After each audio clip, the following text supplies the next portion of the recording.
বন্ধুরা, আজকে আমি তোমাদের পটলের দোরমা করে দেখাবো। তার জন্য এখানে পটলগুলো ছিলে ভেতর থেকে বীজ বার করে দিয়েছি, পটলের বীজটা পেস্ট করে রেখেছি। এখানে কাজু, 4-5টা মতো কাজু, চালমগজ আর টমেটো, কাঁচা লঙ্কা পেস্ট করে নিয়েছি। এখানে একটু কিশমিশ, কাজু কুচি করে নিয়েছি, 2টো লঙ্কা, আর এটা একটা মশলার পেস্ট তৈরি করব। তার জন্য আমি হলুদ গুঁড়ো, কাশ্মীরি লঙ্কা গুঁড়ো, জিরে গুঁড়ো, ধনে গুঁড়ো আর ভাজা মশলা আমি তৈরি করেছি, সেটা নিয়েছি। এবার এটা জল দিয়ে পেস্ট বানিয়ে নেব।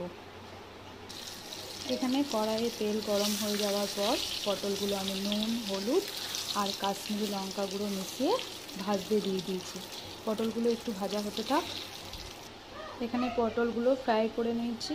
পটলের বীজের পেস্টটা তেলের মধ্যে দিয়ে দিয়েছি। এখানে কাজু, চালমগজের পেস্টটাও দিয়ে দিয়েছি। এখানে অল্প লবণ আর চিনিও দিয়ে দিয়েছি। পুরটা তৈরি হচ্ছে। এখানে আমি অল্প পরিমাণ হলুদ গুঁড়ো আর কাশ্মীরি লঙ্কার গুঁড়োও দিয়ে দিয়েছি। অল্প একটু জল দিয়ে নাড়িয়ে নিয়েছি, যেহেতু কাজু বাটা দেওয়া আছে লেগে যেতে পারে, তাই জল দিয়েছি। এটা ভাজা হতে থাক। এবার ওপর থেকে একটু ভাজা মশলা ছিটিয়ে দিলাম। এবার আমি ছানাটা দিয়ে দেবো। ছানাটা আমি কেটে রেখেছিলাম, ছানার জল আর অল্প পাউডার দিয়ে। এবার আমি এর মধ্যে অল্প কিছু কাজু আর কিশমিশ দিয়ে দিয়েছি। পুরটা রেডি হয়ে গেছে, একদম পুরটা রেডি হয়ে গেছে। এবার পটলের মধ্যে পুরগুলো ভরতে থাকবো। পটলের মধ্যে আমি পুরগুলো ভরে রেডি করে দিয়েছি সব কটা পটলে। এ দেখো, পুর ভরা হয়ে গেছে।